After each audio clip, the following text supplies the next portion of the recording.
pattuglia acrobatica nazionale qui a Jesolo.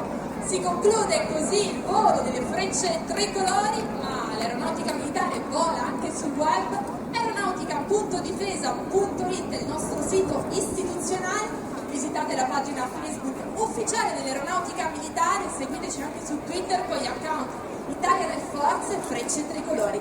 Vi invitiamo inoltre a pubblicare sui social tutte le foto che avete scattato durante questa manifestazione aerea utilizzando l'hashtag Frecce Tricolori nel cuore. Le foto più belle verranno poi pubblicate anche nei nostri canali istituzionali.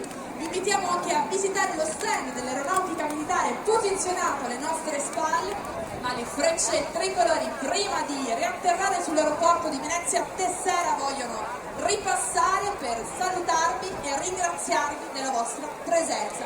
E quindi sventolate tutto quello che avete a disposizione, sventolate tutta la spiaggia di Jesolo, perché in questo modo le frecce tricolori possono capire che hanno fatto un buon lavoro. E quindi ve ne presento ancora una volta per oggi, signore e signori, queste sono le frecce tricolori 2018.